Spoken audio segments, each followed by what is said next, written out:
Ok. Cantigas satíricas de escárnio. As cantigas satíricas, só relembrando, são cantigas de crítica social. E elas têm duas divisões. Podem ser de escárnio ou de maldizer. As cantigas de escárnio também têm origem provençal, tá? As cantigas satíricas, de maneira geral. Bom, a principal característica da cantiga de escárnio é que, óbvio, é uma crítica, só que é uma crítica bastante diversa. Pode ser uma crítica aos trovadores, aos jograis, à soldadeira, que é aquela mulher leviana, mulher fácil. Pode ser uma polêmica social, ou então uma polêmica social, no caso, um nobre ficar com uma serva, um padre ficar com uma freira, algo assim. Existia esse tipo de coisa. A Idade Média era uma coisa. Bom, censura de vícios e costumes, isso está mais ligado à coisa da avareza, a pessoa pão dura, vaidade, quem acredita em mau agouro, é supersticioso, casamento por rápido, homossexualidade e tal. E há também a paródia a temas e formas da cantiga de amor. Vamos ver agora a cantiga satírica mais famosa de todas, que é do Juan Garcia de Guilhard. Tá? Vamos ver depois por que uma cantiga de escárnio.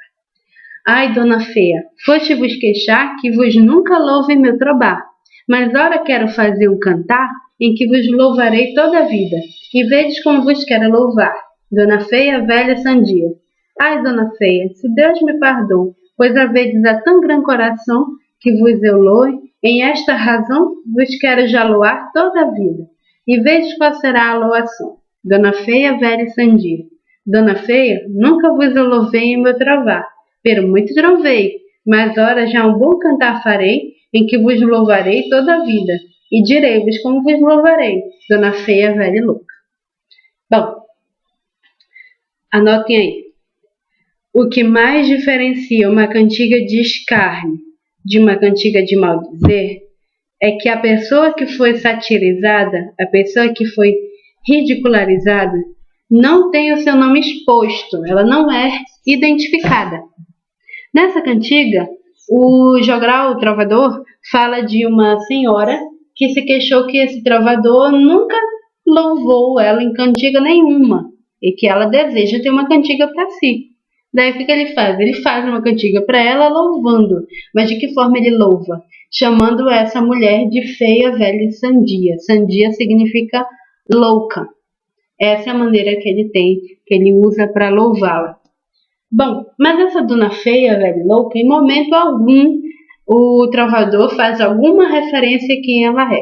Provavelmente, no contexto da época, o jogral está cantando esta cantiga e todo mundo ali naquele momento sabe a quem ele está se referindo. Só que em momento algum ele fala o nome da pessoa, mesmo assim todo mundo sabe. Hoje não dá para a gente saber.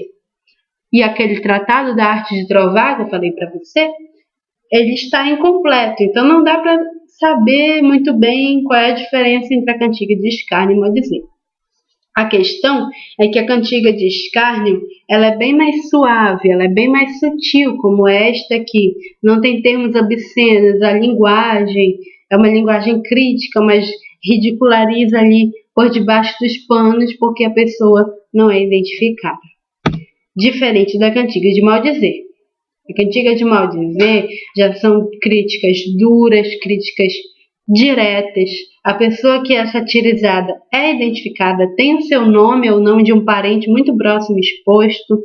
A linguagem é ofensiva, chega às vezes a ser obscena. E o tema preferido das cantigas de maldizer são as indiscrições amorosas. Por exemplo, nós temos essa aqui, fala de um trovador que jura por Santa Maria que quer muito bem a determinada dama e se mete a ser trovador. Só que ela não quis lhe fazer bem. Aí tem um duplo sentido. Esse não quis fazer bem pode ser ou não dar o galardão ou aquilo mesmo que você está pensando. E daí acontece uma coisa. Ele finge na sua cantiga que está morrendo de amor por ela, mas aí ele surge depois ao terceiro dia. O que significa isso? Novamente um duplo sentido. Ele ressuscita no sentido de que aquilo era puro fingimento, ou ele ressuscita no sentido de que ela resolveu finalmente lhe fazer bem, naquele sentido que você está pensando. E essa é uma cantiga de maldizer. Por quê? Porque ele fala o nome do trovador. O trovador se chama Rui Queimado. E havia mesmo, na época, um trovador com esse nome. Bom, há aqui uma outra cantiga. Vou dar uma pausa aqui. Tá, vamos voltar aqui para esta cantiga. Eu estava com um problema de digitação. Há uma outra cantiga, aquela que eu falei no início da aula, de 1198, conhecida como a Cantiga da Ribeirinha. Essa cantiga é um problema, porque ela é considerada por muitos como uma cantiga de amor, mas ela não é uma cantiga de amor. Ela está mais para a cantiga de maldizer. É uma cantiga do Pero Soares de Taveiroz. É uma cantiga que foi dedicada provavelmente para a amante dele na época. E todo mundo sabia quem era. Vamos ver agora, traduzindo. No mundo, eu vou traduzir de maneira geral a cantiga. No mundo não há quem se assemelhe a essa senhor em formosura. Ele pergunta para ela: você quer que eu me retraia quando eu te vi em saia? O que significa isso? Significa que ele a viu sem o manto. E para um homem ver uma mulher sem manto naquela época, significa que ela está de roupas de baixo. Ou seja, ele tem muita intimidade com ela. Provavelmente uma intimidade que nem o marido tinha. Mal dia me levantei, que vos então não vi feia, e minha senhor desde aquele dia. Ai. Bom, reparem nesse mal dia me levantei. Ele se levantou da cama, olhou para o lado, a primeira coisa que ele viu foi aquela mulher em saia, aquela mulher sem o manto. Novamente a ideia de que os dois tinham muita intimidade. Bom, desde esse dia ele meio que se apaixonou por ela e desde então tudo deu errado, foi muito ruim. Por quê? Aí ele fala: e vós, filha de Dom Paio Muniz. Ora, ele identifica a mulher. Obviamente isso não é uma cantiga de amor, porque ele não está agindo com cortesia. Ele não teve mérito, ele não tem autodomínio, não vai receber o galardão. E é por isso que ele se preocupa, por isso que ele está resmungando. Porque ela nunca deu para ele uma guarvaia, ela finge ter dado para ele uma guarvaia, que era uma coisa cara, uma coisa luxuosa na época, quando na verdade ela não deu uma correia, que era a coisa mais insignificante que havia no período. Então, não se trata de forma alguma de uma cantiga de amor, ok?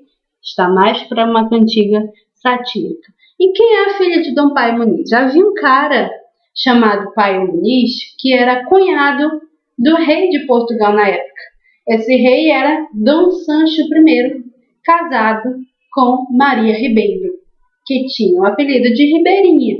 Provavelmente o pai de Soares de Taveiroz tinha um caso com a esposa do rei. Isso é verdade, não é fingimento. Daí todo esse problema da cantiga. Ok.